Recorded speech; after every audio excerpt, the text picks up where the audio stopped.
ہے نعرہ تکبیر، نعرہ رسالت، مسلک اعلی حضرت، عشق و محبت، عشق و محبت، بستی بستی کریا کریا، نعرہ تکبیر، نعرہ رسالت۔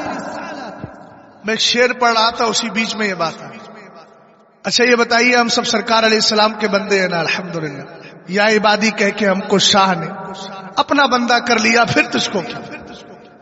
اب آپ سے اگر کوئی پوچھے تو مصطفیٰ کے بندے ہو کہ خدا کے؟ اونچا بولو، کہنا خدا کے بھی بندے ہیں اور مصطفیٰ کے بھی بندے ہیں۔ دلیل کیا ہے؟ کہنا قرآن پاک میں اللہ ارشاد فرماتا ہے، قل یا عبادی الذین اسرفوا علی انفسہم لا تقنطوا من رحمت اللہ۔ محبوب فرما دیجئے اے میرے بندو، تو اللہ نے اپنے نبی سے کہلوایا تم کہو اپنی امت کو اے میرے بندو۔ پتا کیا چلا؟ اعلی حضرت نے اسی کی ترجمانی کی، یا عبادی کہہ کے ہم کو شاہ نے اپنا بندہ کر لیا، پھر تجھ کو کیا؟ میرے پیر سرکار تاج الشریعہ اسی کی ترجمانی کر رہے ہیں۔ بدکار سہی لیکن سبحان اللہ، بندہ ہوں تیرے در کا۔ سبحان اللہ، بولیے یار، بولیے بولیے۔ سبحان اللہ۔ بھئی اعلیٰ حضرت تو ہمیں ہمارا نشان بتا گئے، پہچان بتا گئے۔ خوف نہ رکھ رضا ذرا، تو ہے عبد مصطفیٰ۔ عبد کا معنی اردو میں ترجمہ کریں گے تو بندہ ہوگا۔ ہم نے کہا اعلیٰ حضرت آپ کے مسلک کو مانتے، ہم نے بھی کہہ دیا عبد مصطفیٰ خود کو، ہمیں کیا ملا؟ تب اعلیٰ حضرت نے دوسرے مصرے میں جواب دے دیا نا، تیرے لیے امان ہے، تیرے لیے امان۔ سبحان اللہ، سبحان اللہ۔ بدکار سہی لیکن بندہ ہوں تیرے در کا، محروم نہ رکھ مجھ کو اے شان کریمانہ، محروم نہ رکھ مجھ کو، یوں تھام کے دامن کو مچلا ہے سارے محشر، دیکھے کوئی اختر کا، دیکھے کوئی اختر کا۔ آواز اونچی ہونا چاہیے آپ کی۔ دیکھے کوئی اختر کا، یہ ناز غلام آلا بے خود کیے دیتے ہیں۔ درود پاک پڑھیے، اللہ رب محمد صلی اللہ علیہ وسلم، اللہم صلی اللہ نحن عباد محمد صلی اللہ علیہ وسلم، صلاۃ و سلام علیک یا رسول اللہ صلی اللہ تعالی علیہ وسلم۔ مجھ سے کئی عناوین کے بارے میں کہا گیا، میں انشاءاللہ اسی پر گفتگو کرتے ہوئے بات کو آگے بڑھا رہا ہوں۔ سب سے پہلی چیز کیا ہے؟ نبی کریم علیہ الصلوۃ والسلام کے دیوانوں، ہم سب آقا کریم علیہ السلام سے محبت کرتے ہیں، اور یہی محبت ہمیں قبر تک لے کر کے جانا۔ مسلمان ہونا کمال ہے، مگر اس سے بڑا کمال یہ ہے کہ اپنے اسلام کو قبر تک بچا کر لے کر جائے۔ بے شک حق ہے۔ قرآن کہتا ہے ان الذین قالوا ربنا اللہ ثم استقاموا تتنزل علیہم الملائکہ۔ قرآن پاک نے ہمارے لیے فرشتوں کے نزول کی بشارت دی ہے، لیکن مطلقاً نہیں، بلکہ آپ پہلے قرآن نے کہا ان الذین قالوا ربنا اللہ، بے شک وہ لوگ جنہوں نے یہ کہا اللہ ہمارا رب ہے، خالی کہنا نہیں، ثم استقاموا، پھر اس پر قائم بھی رہے، کتنی بھی سختیاں آئی لیکن قائم رہے، کسی بھی طرح کے مسائل آئے لیکن پھر بھی قائم رہے۔ اعلیٰ حضرت امام اہل سنت رضی اللہ تعالیٰ عنہ کے دیوانوں، اعلیٰ حضرت نے اس کی بھی ترجمانی کی ہے۔ اسی کو اپنی زبان میں، عربی کی زبان میں استقامت علی الدین کہا جاتا ہے۔ دین پر قائم رہنا، مضبوطی سے ڈٹے رہنا، اپنے مسلک کو پابندی کے ساتھ پکڑے رہنا، اسی کا نام استقامت ہوتا ہے۔ اعلیٰ حضرت امام اہل سنت کے دیوانوں، یاد رکھنا استقامت دو چیزوں کو چاہتی ہے، پہلے اجابت ہو، ہم پہلے قبول کر لیں، اور اس کے بعد قبول کرنے کے بعد اس پر قائم رہے۔ اعلیٰ حضرت ترجمانی کرتے انہیں جانا انہیں مانا، یہ ہے اجابت، قبول کرنا، انہیں جانا انہیں مانا، نہ رکھا غیر سے کام۔ یہ کیا ہو گئی؟ استقامت۔ نتیجہ کیا نکلا؟ للہ الحمد، میں دنیا سے مسلمان، توجہ ہے نا، مسلمان گیا۔ یہ دو چیزیں ہیں. اور عشق رسول کیسے پیدا ہوتا ہے؟ اعلیٰ حضرت امام اہل سنت سے پوچھا گیا. آپ نے فرمایا 3 کام کیا کرو. کثرت کے ساتھ درود پڑھا کرو, کثرت کے ساتھ قرآن کی تلاوت کیا کرو, اور اس کے علاوہ اچھی آواز میں نبی کریم علیہ السلام کی مدح و ستائش سنا کرو. آپ جانتے ہیں کثرت کے ساتھ قرآن کی تلاوت کریں گے عشق رسول پیدا ہوگا. ہم کہیں گے کیسے پیدا ہوگا؟ اس کے بعد آئیے اعلیٰ حضرت امام اہل سنت حضرت شاہ عبد الحق محدث دہلوی کی کتاب اخبار الاخیار کے حوالے سے, اور انہوں نے صوفیہ کے حوالے سے لکھا ہے عشق رسول کیوں پیدا ہوگا. اس لیے کہ قرآن کی ہر سورت میرے نبی علیہ السلام کی نعت ہے. حد تو یہ ہے قرآن پاک میں جو اللہ نے سورہ اخلاص نازل فرمائی ہے, اس کے اندر آپ پڑھیں قل هو اللہ احد اللہ الصمد لم یلد ولم یولد. آپ پڑھتے چلے جائیے. اہل علم جانتے ہیں, ترجمے کو دیکھ کر کہیں گے حضرت یہ قرآن پاک کی یہ سورت مبارکہ کس طرح میرے نبی کی نعت ہو گئی؟ اس میں تو اللہ کے ایک ہونے کا عقیدہ دیا جا رہا ہے, اللہ کے بے نیاز ہونے کا عقیدہ دیا جا رہا ہے, اللہ کو کسی نے جنا نہیں ہے یہ بتایا گیا ہے, اور اللہ کو کسی نے نہیں جنا یہ بتایا گیا ہے, اللہ نے کسی کو نہیں جنا یہ بتایا گیا. یہ تو توحید خداوندی کا مفہوم ہے. ہمارے علماء فرماتے ہیں ان سارے مفاہیم کو پڑھنے سے پہلے یہ کیوں نہیں دیکھتا کہ شروع میں کل لکھا ہوا ہے؟ اے محبوب آپ فرما دیجئے. پتہ چلا جو وہابیت آپ کو توحید کا پیغام دے رہی ہے یہ توحید قابل قبول نہیں ہے. توحید بھی وہی قابل قبول ہوگی جو در مصطفیٰ کے سہارے سے ہمیں عطا ہے. سبحان اللہ, بے شک, سبحان اللہ, سبحان اللہ. توجہ ہے, سرکار علیہ السلام کے عشق کی بات بنیادی بات ہے, وہ ہماری جان ہے. اسی لیے تو حضرت مولا کائنات رضی اللہ تعالیٰ عنہ ارشاد فرماتے ہیں میرے نبی علیہ السلام نے فرمایا ادبوا اولادکم علی 3 خصال حب نبیکم وحب اہل بیتہ وقراءۃ القرآن فإن حملۃ القرآن فی ظل اللہ یوم لا ظل الا ظلہ مع انبیاء واصفیاء او کما قال علیہ الصلوۃ والسلام. توجہ فرمانا, اصلاح معاشرہ کی بات چل رہی ہے. اصلاح معاشرہ میں پہلی چیز کیا ہے؟ اصلاح عقیدہ ہے. اپنے عقیدے کو سدھاریے, پھر آپ جائیے مسجدوں میں نماز پڑھنے, اللہ آپ کی عبادت کو قبول فرمائے گا. پھر آپ جلسے کرائیے, رب قدیر قبول فرمائے گا. نفلی عبادات کیجیے, اللہ قبول فرمائے گا. پہلے عقیدہ درست ہونا چاہیے. اور کیسا عشق ہو, آئے ذرا اٹھائیں بخاری شریف کو اٹھائیے, الادب المفرد کو اٹھائیے. رسول کریم علیہ الصلوۃ والسلام کے لیے صحابہ کرام کا عشق کس قدر ہوا کرتا تھا, اور صحابہ کی منشا کیا ہوتی تھی؟ یہی ہوتی تھی جس کو میں گویا یوں کہہ سکتا ہوں, کام وہ لے لیجئے تم کو جو راضی کرے, ٹھیک ہو نام رضا, تم پہ کروڑوں درود. حضرت عبداللہ ابن مسعود رضی اللہ تعالیٰ عنہ ہے, فرماتے ہیں ایک بار میں نے حضرت مقداد ابن اسود کو دیکھا, کہتے ہیں شہید تو من مقداد ابن اسود رضی اللہ تعالیٰ عنہ مشہدا لان اکون صاحبہ احب الی من الدنیا وما فیہا. فرماتے ہیں سنو, میں نے حضرت مقداد ابن اسود کی طرف سے ایک ایسا منظر دیکھا تھا, میں تمنا کرتا تھا کاش یہ چیز ان کے لیے بھی ہوتی اور ان کے ساتھ میں بھی شریک ہو جاتا. منظر کیا تھا ذرا اس پر غور کریں. کہتے ہیں میں نے دیکھا وہ آقا کریم علیہ السلام کی بارگاہ میں آئے تو میرے نبی علیہ السلام غمزدہ ہے, سرکار افسردہ ہے. کفار اور مشرکین نے میرے نبی کو اذیتیں پہنچائی تھی, سرکار ان تکلیفوں کو یاد کر کے جلال میں آ گئے تھے. وہو یدعو علی المشرکین, سرکار مشرکین کے خلاف دعا کر رہے تھے. حضرت مقداد ابن اسود نے سمجھ لیا, توجہ فرمائیے گا, حضرت مقداد ابن اسود نے سمجھ لیا آمنہ کے لال کا دل رنجیدہ ہے, سرکار غمزدہ ہے, سرکار کے قریب آئے اور یہ چاہتے تھے میرے نبی کے چہرے پر مسکراہٹ آ جائے, سرکار کا غم دور ہو جائے. یہی تو ہے, اگر آپ بھی چاہتے ہو نبی کریم علیہ السلام خوش رہے, آقا کریم علیہ السلام ہم سے راضی رہے, تو آپ کے لیے ضروری ہے کام وہی کیجئے جس سے مدینے والے کو خوشی ہوتی ہے. نمازیں پڑھیے, رزق حلال کھائیے اور ذکر الہی کیجئے, ان ساری چیزوں سے مدینے والے کو خوشی ہوتی ہے. آقا کریم علیہ السلام کے عشق میں زندگی گزارے.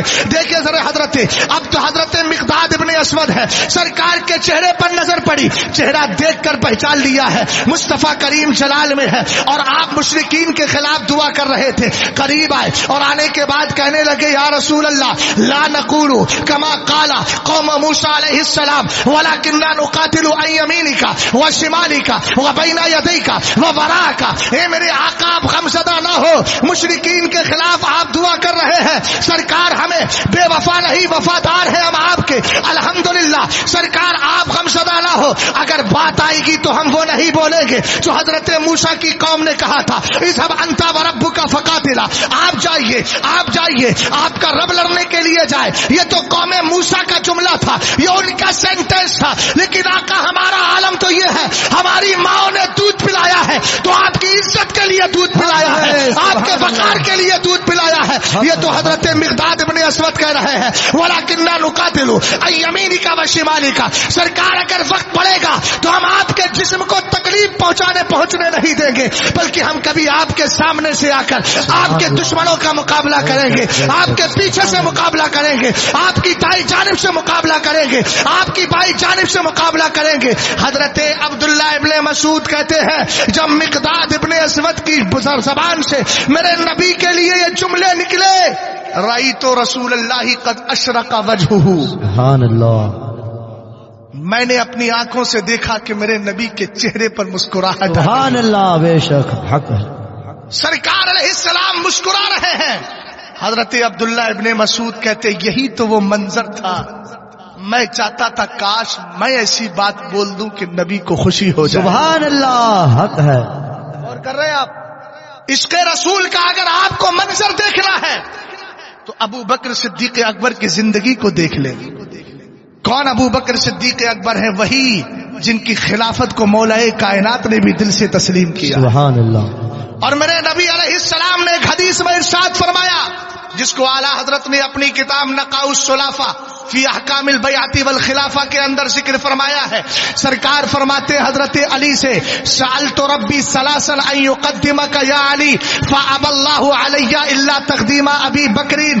اے علی میں نے خدا سے 3 بار یہ گزارش کی مولا میرے علی کو سارے صحابہ سے آگے کر، لیکن اللہ نہ مانا مگر یہ کہ ابو بکر ہی کو سب سے آگے. سبحان اللہ. اب بس سے تو بولو یار سبحان اللہ. یہ تو عقیدے کی بات ہے اور عقیدے میں عقیدت کا اظہار تو ہونا چاہیے. حق ہے. سبحان اللہ. توجہ ہے نا. اسی لیے میرے نبی فرماتے ہیں ما قدمت ابا بکر و عمر ولكن قدمهم اللہ تبارک و تعالی. میں نے ابو بکر کو آگے نہیں کیا، میں نے عمر کو آگے نہیں کیا، بلکہ ان کے رب نے ہی ان کو آگے کر دیا. سبحان اللہ، بے شک حق ہے. یہی حضرت ابو بکر صدیق اکبر ہے. آپ کو لے چلتا ہوں ان آقاؤں کی بارگاہ میں جن کی طرف انتساب اور نسبت کرتے ہوئے امام احمد رضا خان فاضل بریلوی بھی کہتے ہیں کیسے آقاؤں کا بندہ ہوں رضا، بول بالے میری سرکاروں کے. یہ وہی ہے اللہ اللہ عز و شان و احترام بالگرام، عبد واحد کے سبب ہے نام جنت بالگرام. یہ وہی بالگرام شریف ہے جو جنت نشا ہے. یہی ایک ذات آرام کر رہی ہے جس کو زمانہ سیدنا میر عبد الواحد بالگرامی رحمت اللہ تعالی علیہ کہتا ہے. آواز تو اونچی ہونا چاہیے آپ کی، محبت سے بولیے سبحان اللہ. آقا کریم علیہ السلام کے دیوانوں، آپ نے اپنی کتاب سبع سنابل شریف کے پہلے شمبلے میں اس حدیث کو ذکر فرمایا ہے. حدیث کے راوی حضرت علی ہے، شان ابو بکر صدیق اکبر بیان کی جا رہی ہے. آقا کریم علیہ السلام نے فرمایا ما فاق ابو بکر بکثرت الصلاۃ ولا بکثرت الصوم الا بسر وقر فی قلبی. فرمایا اے میرے امتیوں، اے میرے صحابہ، اللہ رب العزت نے ابو بکر صدیق اکبر کو تم سے افضل کیا ہے، لیکن ابو بکر تم سے افضل اس لیے نہیں کہ ان کی نمازیں بہت زیادہ ہے، اس لیے نہیں ان کے روزے بہت زیادہ ہے، بلکہ ایک راز محبت ہے. توجہ ہے نا. سرکار نے فرمایا مگر راز محبت جو ابو بکر کے سینے میں رکھ دیا. میر عبد الواحد بالگرامی نے اس راز کی ایک جھلکی نہیں کئی ساری دکھائی، مگر میں وقت کے اختصار کے پیش نظر ایک جھلکی آپ کو دکھانا چاہتا ہوں. اگر آپ اس جھلک کو لینا چاہتے ہیں تو رضا محبت سے بول جائیں. سبحان اللہ. اور پیار سے بولے. رسول کریم علیہ الصلوۃ والسلام ہیں، صحابہ اکرام کی انجمن سجی ہے. میرے نبی نے فرمایا اے میرے صحابہ میں ہجرت کر کے مکہ شریف سے مدینہ شریف چلا جاؤں. ایک سادہ سا جملہ ہے. میں کہوں کہ ابھی تقریر کرنے کے بعد ٹرین پکڑ کے بمبئی چلا جاؤں گا، آپ کیا سمجھیں گے اس کا مطلب؟ یہی نہ کہ مفتی صاحب تقریر کرنے کے بعد گھر چلے جائیں گے. یہی بلا تشبیہ و تمثیل میرے نبی علیہ السلام نے فرمایا کیا میں ہجرت کر کے مکہ شریف سے مدینہ شریف چلا جاؤں گا، مگر ایسے وقت میں ہجرت کروں گا جب تمہیں خبر ہی نہیں. ایک جملہ بول دیا صحابہ کرام بیٹھے ہیں، مولا کائنات ہے، حضرت عثمان ذوالنورین ہے، حضرت عمر فاروق اعظم ہے، حضرت ابوبکر صدیق اکبر ہے، صحابہ کرام کی جماعت ہے. سب اٹھنے کے بعد اپنے اپنے گھر چلے گئے. چند دن کے بعد میرے نبی کی بارگاہ میں رات کے وقت میں جبریل امین آ جاتے ہیں علیہ الصلوۃ والسلام. سارے فرشتوں کے سردار آتے ہیں جن کا مقام صحابہ سے بھی افضل ہے، جن کا مقام ابوبکر صدیق اکبر سے بھی افضل ہے. یہ بات ذہن میں رہنا چاہیے، اس لیے کہ یہ رسول ملائکہ میں ہے اور رسول خیر رسول سے افضل ہوتا ہے. اسی کو اعلیٰ حضرت نے اعتقاد الاحباب فی الجمیل والمصطفیٰ والآل والاصحاب کے اندر ذکر فرمایا ہے. اب آگے بڑھے. حضرت ابوبکر صدیق اکبر ہے، رسول کریم کی بارگاہ میں حضرت جبریل آ گئے، کہنے لگے آقا چلیے ہجرت کی رات آ گئی ہے. میرے نبی اپنے کمرے میں تشریف فرما تھے، اپنے حجرے مبارکہ سے اٹھے، اپنے ہی بستر سے پہلو تہی کی، اپنا جسم پاک الگ کیا اور الگ کرنے کے بعد ذرا میری طرف توجہ دینا. اگر آپ یہ جملے نہیں سمجھ پائے تو میں سمجھوں گا پھر واقعے کو آپ نے سننے سے سن کر بغیر سن کر کے آپ جا رہے ہیں. ضائع نہ کیجئے گا جملے. رسول کریم علیہ السلام نے کیا فرمایا تھا؟ ایسے وقت میں ہجرت کروں گا جب تمہیں خبر ہی نہیں ہوگی. سرکار علیہ السلام کی بارگاہ میں جبریل آئے، کہنے لگے آقا چلیے ہجرت کی رات آ گئی ہے. میرے نبی علیہ السلام اپنے بستر سے اٹھے. اٹھنے کے بعد آپ نے جیسے ہی دروازہ کھولا کیا دیکھا؟ ابو بکر صدیق اکبر کھڑے. ایسے نہیں، اس جملے پہ اتنی ہلکی آواز میں نہیں، اور بلند آواز سے بولے. میرے نبی علیہ السلام نے فرمایا ابو بکر تمہیں کس نے بتایا؟ کہنے لگے آقا آپ نے تو فرمایا تھا ایسے وقت میں ہجرت کروں گا جب تمہیں خبر ہی نہیں. اس لیے کہ اس جملے سے جو ابو بکر نے سمجھا وہ کسی نے نہیں. کیوں؟ الا بسر فکر فی قلبی، وہ راز محبت ہے جو ابو بکر کو سارے صحابہ سے افضلیت کا تمغہ دے رہا ہے. وہ راز محبت جو اللہ نے ابو بکر کے سینے میں رکھ دیا. سبحان اللہ. حالانکہ سارے صحابہ کے سینے اتنے پاکیزہ ہیں.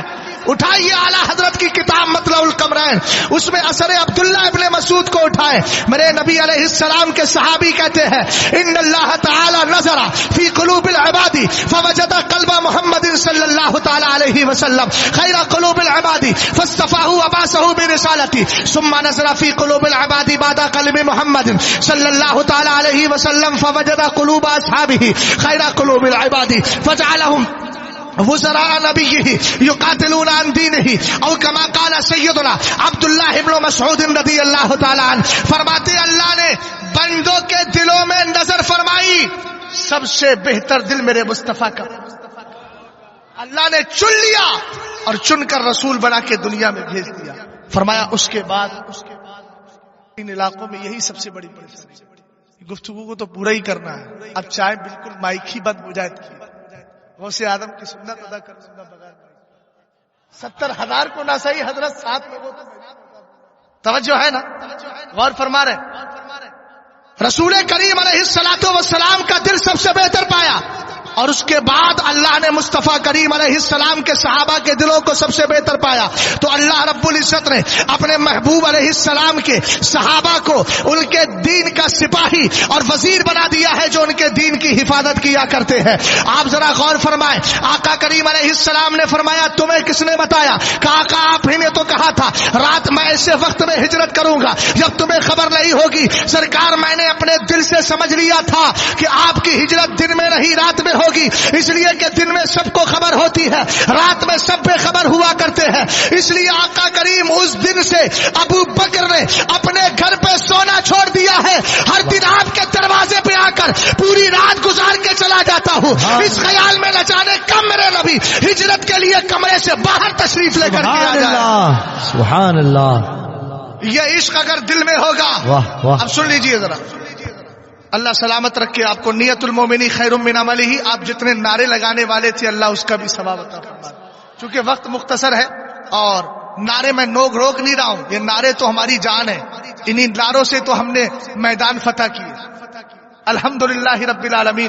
لیکن میں وقت کو دیکھ کر کے آپ سے گزارش کر رہا ہوں، ذرا گفتگو سن لیجئے گا. اگر یہی چیز ہمارے اندر پیدا ہو گئی تو انشاءاللہ الرحمن پھر ہمارے گھروں کا ماحول کیا ہوگا؟ ہماری بچیاں بغیر پردے کے نہیں جائے گی، ہماری بچیوں کے اندر اسلامی شوق پیدا ہو جائے گا. اس لیے کہ جب ہم خود نیک ہوں گے سرکار کا عشق ہمارے دل میں ہوگا. اسی لیے تو میرے نبی نے فرمایا اپنے بچوں کو اگر ادب سکھانا ہے، اپنے بچوں کے اندر کچھ پیدا کرنا ہے تو آپ کے بچے جو چھوٹے ہیں نا، ان کے ہاتھ میں موبائل دے کر گیم نہ کھلائیے، بلکہ ان بچوں کو بچپن ہی سے سرکار علیہ السلام کا عشق سکھائیے. عشق کیسے سکھایا جائے گا؟ آپ کے بچوں کے کان سے بچپن ہی سے آواز ٹکرانا چاہیے. کون سی؟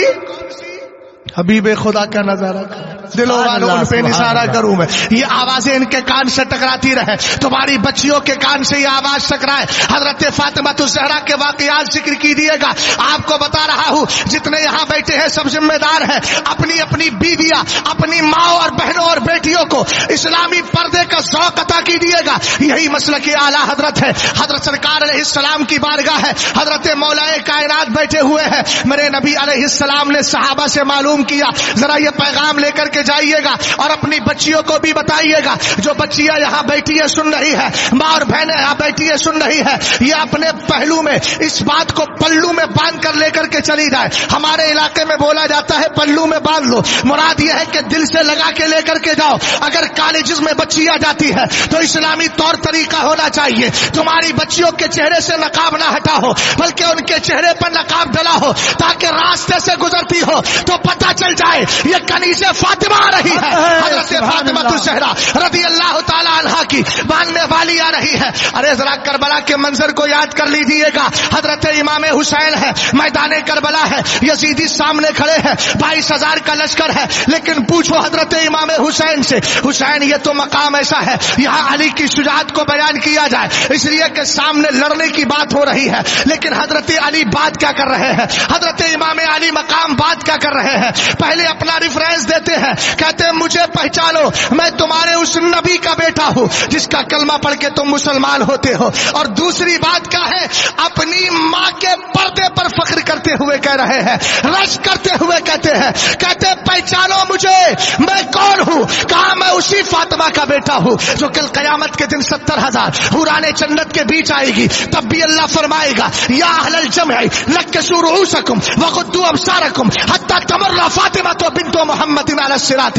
کہا جائے گا اہل محشر اپنی نظروں کو جھکا لو، اس لیے کہ پردہ کیا تھا فاطمہ نے، اس لیے کہ اپنے بالوں کو چھپایا تھا فاطمہ نے، اس لیے کہ اپنے بالوں کی سیاہی کو کسی کی نظر نہیں لگنے دی تھی. آج اللہ نے اسی کے پردے کا کس طریقے سے شرف عطا فرمایا ہے. حضرت فاطمہ الزہرا ہے، 70,000 حوران جنت کے بیچ جن کی شکل بھی فاطمہ کی شکل ہے لیکن پھر بھی گزر رہی ہے. تو اللہ فرمائے گا اے اہل محشر اپنی نظروں کو نیچے کر لو، اس لیے کہ اب پلسراج سے میرے محبوب کی بیٹی فاطمہ کا گزر ہونے والا ہے. تمہاری ہماری مائیں ہیں، سرکار علیہ السلام کی ازواج. ہماری ماؤں کو کہا گیا وَلَا تَبَرَّجْنَا تَبَرُّجَ الْجَاهِلِيَّةِ الْأُولَىٰ. ایمان والیوں کو کہا گیا قُلْ لِلْمُؤْمِنَاتِ یغضضن من ابصارہن ویحفظن فروجہن. قرآن کہتا ہے ایمان والیوں سے آپ فرما دے محبوب نظریں نیچی رکھیں، شرمگاہوں کی حفاظت کریں.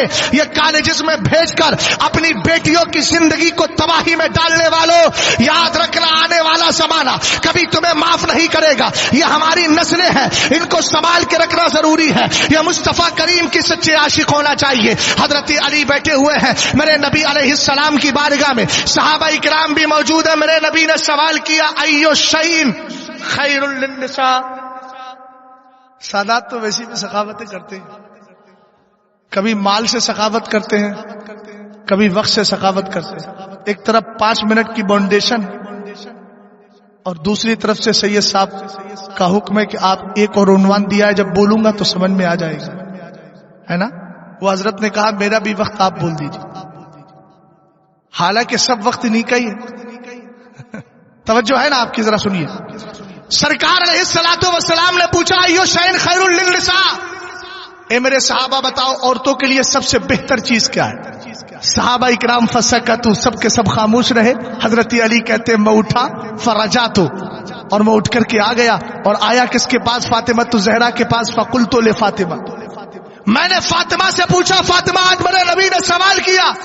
کسی صحابی نے جواب نہیں دیا. کیا سوال کیا تھا؟ حضرت فاطمہ الزہرا رضی اللہ تعالی عنہا سے امام احمد نے اپنی مسند کے اندر اس حدیث کو لیا ہے. کیا سوال کیا تھا؟ آقا کریم علیہ السلام نے، ابا جان نے کیا سوال کیا؟ حضرت علی کہتے میرے نبی نے پوچھا ایو شیء خیر للنساء، یہ میری مائیں بہنیں بیٹھی ہے، اگر کان تک ان کی آواز پہنچ رہی ہے تو سنے ذرا غور سے، تمہارے لیے بہتر کیا ہے؟ تمہارے لیے سنگار بہتر نہیں ہے، تمہارے لیے فیشن والا لباس بہتر نہیں ہے، تمہارے لیے بے پردگی بہتر نہیں ہے، تمہارے لیے جسم کو کھولنا بہتر نہیں ہے، بلکہ حضرت فاطمہ الزہرا سے اگر محبت کرتی ہو تو ان کی زبان سے آپ پیغام لے کر کے جائیے. آقا کریم نے سوال کیا، حضرت علی پوچھ رہے ہیں، نبی نے پوچھا ایو شیء خیر للنساء، حضرت فاطمہ سے کہا بتاؤ فاطمہ کون سی چیز عورتوں کے لیے سب سے بہتر ہے؟ تب فاطمہ الزہرا سیدہ کائنات، مخدومہ کائنات، رسول کریم علیہ السلام کی پاکیزہ بیوی نے، حسنین کی پاپا کی سرکار علیہ السلام کی پاکیزہ بیٹی نے، مولا کائنات کی پاکیزہ بیوی نے، حسنین کی ماں نے جواب دیا تھا اللہ یراہن الرجال، عورتوں کے لیے سب سے بہتر یہ ہے کہ نہ وہ مردوں کو دیکھے اور نہ مرد ان کو دیکھ پائے. مطلب یہ ہے کہ اگر پردے کے ساتھ رہتی ہے تو سب سے بڑی نعمت ان کے لیے یہ ہوا کرتی ہے. سبحان اللہ. سمجھ میں آئی بات آپ کے؟ اعلیٰ حضرت امام اہل سنت ہے، دوسری بار حج کرنے کے لیے گئے، حج نفل. آپ کے ساتھ آپ کے بیٹے بھی، حجت الاسلام آپ کے بھائی بھی، آپ کے گھر کی مستورات بھی. پہلے تو مینا کا راستہ بہت چھوٹا تھا، تنگ تھا. صبح 8 بجے سے لے کر کے دوپہر کے 1 بجے تک کھڑے رہے. حجت الاسلام نے کہا ابا جان کب تک کھڑے رہیں گے؟ جلال میں آگے اعلیٰ حضرت کہا دیکھ نہیں رہے ہو گھر کی عورتیں. احمد رضا خان جب فتوے دیتا ہے تو عمل کر کے بھی دکھائے گا. اگر میں نے ان بھیڑ بھاڑ کے اندر اپنے گھر کی عورتوں کو لے کر کے گیا تو اجنبی مرد کا جسم میرے گھر کی عورتوں سے ٹچ ہو جائے، احمد رضا کو یہ گوارا نہیں. شادیوں کے شاپنگ کے نام پر اپنی بچیوں کو مارکیٹ میں لے جانے والوں، شادیوں میں ڈیجوں کے نام پر اپنی زندگی کو تباہ کرنے والوں، اگر اللہ نے تمہیں توفیق دی ہے ڈیجوں میں ہزاروں خرچ کرتے ہو، ہونا تو یہ چاہیے تمہارے گھر میں اگر شادیاں ہو رہی ہے، بچے کو اللہ نے یہ منظر دکھایا ہے، یہ خوشی کا دن دکھایا ہے، تو جتنا حرام کام میں پیسہ خرچ ہوتا ان سارے مال کو جمع کر کے یہ کہو ہمارے پڑوس میں غریب کون ہے، ہمارے پڑوس میں بیوہ کون ہے، کس کا بچہ بیمار ہے، کس کی ماں بیمار ہے، کس کا بیٹا بیمار ہے، ہم وہ پیسہ دے کر اس کے مرض کے لیے، اس کی پریشانیوں کو دور کرنے کے لیے ایسا کریں. اور سنو، جو شادی کے موقع پر، ارے میاں شادی تو سب سے بڑی سعادت کی بات ہوتی ہے، اس سے پہلے بھی کچھ آپشن رہتے ہیں، کچھ اسٹیپ رہتے ہیں. سب سے پہلے منگنی ہوتی ہے، اس کے بعد تاریخ پڑتی ہے، اس کے بعد پھر کیا ہے شادی کا دن آتا ہے. سرکار نے منگنی کے بارے میں ارشاد فرمایا کلو خطبت لیس فیہا تشاہد فہی کالید الجزماء، اپنے گھروں میں ڈی جے باجے لگانے والے اور طرح سے رقص و سرود کی محفلیں سجانے والے ذرا کان کھول کر سنے، میرے نبی فرماتے ہر وہ پیغام نکاح یعنی ہر وہ منگنی جس میں اللہ کا ذکر نہ کیا جائے فہی کالید الجزماء، وہ کٹے ہوئے ہاتھ کی طرح ہے. مطلب یہ ہے اگر تمہارے بچے کی منگنی ہوئی، تم نے سرکار کے ذکر کی محفل نہیں سجائی، یاد رکھو تمہارے رشتے میں ناکامی آ رہی ہے، تمہارے رشتے میں برکتیں نہیں ہے. اب ذرا غور کیجئے گا، جس شادی کے اندر ڈی جے ہو اور اس کے بعد میں ڈی جے ہو تو یہاں تو منگنی میں اگر ذکر الہی نہیں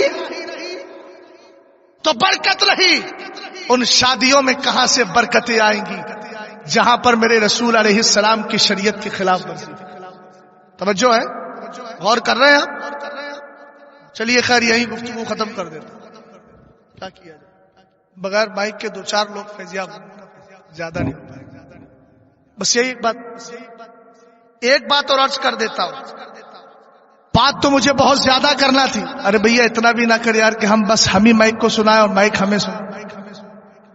ایسا کیا کرو آپ لوگ مغرب کے بعد پروگرام کیوں نہیں کرتے؟ عشاء تھوڑی دیر کے لیے تھوڑا لیٹ ہو جائے. اچھا اس کے بعد بھی وقت کم پڑ گیا. اچھا اب مجھے تو بہرحال جب حکم ہوا تب میں چلا آیا. 2-4 منٹ لیٹ ہو جاتے لیکن اس سے زیادہ نہیں. چلیے محبت سے ذرا درود پاک سنا دیجیے. اللہ. اب یہ تبصراتی گفتگو کا وقت بھی نہیں، نظریاتی گفتگو کا وقت ہے. اللہ رب العزت اپنے ہم سب پر خاص فضل فرمائے.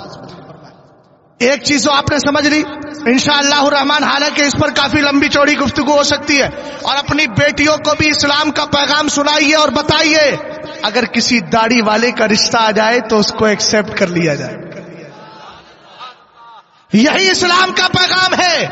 میرے نبی کے زمانے میں ایک صحابی تھے جلیبیب، رنگ سے سانولے تھے، خاندان بھی نہیں تھا، رشتہ دار بھی نہیں. سرکار کی مسجد میں نماز پڑھ کے وہی رات کو سو جاتے. سرکار کی رحمت جوش میں آئی، فرمایا الا تتزوج یا جلیبیب، شادی نہیں کرو گے؟ جلیبیب شادی نہیں کرو گے؟ کہنے لگے حضور مجھے کون لڑکی دے گا؟ ساری بات بہت لمبی تفصیل ہے، بس اتنی بات عرض کروں. سرکار نے فرمایا اذهب الى ذاك البيت من الانصاری، فرمایا فلاں انصاری کے گھر چلے جاؤ اور جانے کے بعد میرا پیغام پہنچانا. وہ گئے، دروازے پر دستک دی، اندر سے آواز آئی من طرق الباب. اب من قرع الباب، کس نے دروازہ کھٹکھٹایا؟ کہنے لگے میرا نام جلیبیب ہے، میں سرکار کا صحابی ہوں. انہوں نے کہا لا عارفو کا، ہم نہیں پہچانتے. کا دروازہ تو کھولے، اندر گئے، کہ حضور نے آپ کو سلام بھیجا ہے، پیغام بھی بھیجا ہے. کیا کہ اپنی بیٹی کی شادی میرے ساتھ کر. سرکار علیہ السلام کے صحابی نے کہا بیوی سے مشورہ کروں. ساری کنڈیشن بیان کر دی، بیک گراؤنڈ بھی بتا دیا. بیوی نے کہا نا بابا، ہماری بیٹی تو حسین و جمیل ہے. چونکہ ان کے ذہن میں قرآن کی یہ آیت ابھی تھی نہیں، جبکہ بیٹی کے ذہن میں تھی. وما کان للمؤمنین اذا قضى الله ورسوله امرا ان يكون لهم الخيار. قرآن پاک فرماتا ہے نا کہ جب اللہ رب العزت اور اس کے رسول فیصلہ کر دے تو ایمان والوں کو اختیار نہیں رہتا کہ وہ اب اس کے اندر اپنی طرف سے کچھ عمل دخل دے. رسول کریم علیہ السلام کی وہ پاکیزہ صحابی اندر سے آئے، اور آنے کے بعد آنے والے صحابی سے کہتے جملے سنے ذرا غور سے، آپ ہنگامی صورت کا شکار نہ ہو. رسول کریم علیہ الصلوۃ والسلام کے صحابی اندر سے آئے، کہنے لگے میں اپنی بیٹی کی شادی آپ کے ساتھ کر تو دیتا، لیکن یہاں حسن و جمال نہیں، مال و منال نہیں، خاندانی سطوت نہیں ہے. اتنا کہا انہوں نے منع کر دیا. پردے کے پیچھے وہی میرے مصطفیٰ کی شریعت کو پڑی ہوئی بیٹی بیٹھی تھی، ادھر سے آواز نکالتی ہے، کہتی ہے ادفعونی الی رسول اللہ فانہ لن یضیعنی. کہتی ہے ابا جان، آنے والے کا آسان جملہ آپ کے لیے ترجمہ کر رہا ہوں. پیچھے سے آواز آتی ہے، کہتی ہے ابا جان، آنے والا حسین نہ ہو تو نہ ہو، بھیجنے والا مصطفیٰ تو حسین و جمیل. سمجھ گئے آپ؟ آخری پیغام سن لیجیے بس قسطوں میں. شرابیں مت پیجیے، خصلتیں بدلیے اپنی. سرکار علیہ السلام کی حدیث ہے جامع ترمذی، میرے سرکار فرماتے ہیں، عبداللہ ابن عمر حدیث کے راوی ہیں، سرکار نے فرمایا من شرب الخمرہ، جس نے شراب پی. توجہ فرمانا ذرا. سرکار علیہ السلام فرماتے ہیں جس نے شراب پی، اور اس کے بعد آقا علیہ السلام نے فرمایا شراب پینے کے بعد فَإِن تَابَ تَابَ اللَّهُ عَلَيْهِ، اگر شراب پینے کے بعد وہ توبہ کر لے تو اللہ اس کی توبہ قبول فرما لے گا. لیکن پھر اس کے بعد فرمایا فَإِنْ عَادَ تَابَ اللَّهُ فَإِنْ عَادَ، اگر وہ پھر پلٹ جائے شراب پینے کی طرف، تابا، پھر توبہ کرنے لگے، تاب اللہ علیہ، اللہ اس کی توبہ قبول فرمائے گا. لیکن جب تک توبہ نہیں کی ہے، لم یقبل اللہ لہو صلاۃ 40 صباحا، 40 دن کی نماز فجر اللہ قبول نہیں فرماتا. ایک بار شراب اگر کسی نے پی لی، 40 دن کی نمازیں اس کی قبول نہیں. پھر توبہ کی، اللہ نے پھر قبول کر لیا، ایک بار ہو گیا. فائن آتا، پھر شراب پینے لگا، پھر رب کی بارگاہ میں آ کے توبہ کی، پھر اللہ اس کی توبہ قبول کر لے گا. سرکار فرماتے ہیں پھر تیسری بار شراب کی طرف لوٹا، اور لوٹنے کے بعد پھر اس نے شراب پی، پھر اس نے توبہ کی، اللہ کی بارگاہ میں آیا، اس نے شراب پی تھی، 40 دن تک اللہ پھر اس کی نماز قبول نہیں کرے گا. پھر اگر وہ توبہ کر لیتا ہے، اللہ تعالیٰ اس کی توبہ قبول فرما لے گا. تیسری بار اور سنیے گا ذرا، حدیث مصطفیٰ چل رہی ہے، ذرا غور کیجئے. رسول کریم علیہ السلام فرماتے ہیں فَإِنْ عَادَ الرَّابِعَةَ، اگر چوتھی بار پھر شراب کی طرف پلٹا، لم يقبل اللہ لہ صلاۃ 40 صباحا، 40 دن تک اللہ تعالیٰ اس کی صبح کی نماز پھر قبول نہیں فرمائے گا. حدیث سنیے گا ذرا دھیان سے. حدیث برائے کرم یا اپنے اوپر رحم کیجئے، تھوڑی دیر کے لیے صبر ہو جائے تو اچھا ہے، حالانکہ روکنا نہیں چاہیے تھا حدیث مصطفیٰ. اب بھیا تھوڑی دیر کے لیے بس ہو گیا، سن لیجئے، حدیث مکمل کر دیتا ہوں. میرے نبی علیہ السلام نے فرمایا چوتھی بار اگر شراب کی طرف پھر پلٹتا ہے، پھر اللہ کی بارگاہ میں آ کر کے وہ توبہ کرنا چاہتا ہے، سرکار فرماتے ہیں فَإِن تَابَ لَمْ يَتُبْ عَلَيْهِ أَلَمْ يَتُبِ اللَّهُ عَلَيْهِ، چوتھی بار میں اگر اس نے پھر شراب پی تو 40 دن کی نمازیں بھی قبول نہیں، اور ساتھ ہی اب چوتھی بار میں اللہ تعالیٰ اس کی توبہ قبول نہیں فرمائے۔ وَسَقَاهُ اللَّهُ تَبَارَكَ وَتَعَالَى مِن نَهْرِ الْخَبَالِ، اور اللہ تعالیٰ قیامت کے دن اس کو نہر خبال سے پلائے گا۔ جو شراب ہی نہیں، سلفے پینے والے، نشہ کرنے والے، ڈرگس لینے والے، کسی بھی طریقے سے جو نشہ کرتے ہو، آج کی اس محفل سے پیغام لے کر کے جائیے گا۔ میرے نبی نے فرمایا اللہ تعالیٰ اس کو نہر خبال سے پلائے گا۔ صحابہ اکرام نے عرض کی حضور، بلکہ حضرت عبداللہ ابن عمر سے پوچھا گیا یا ابا عبد الرحمن وما ہوا نہر الخبال، یہ نہر خبال کیا ہے؟ اب سن لینا ذرا دھیان سے۔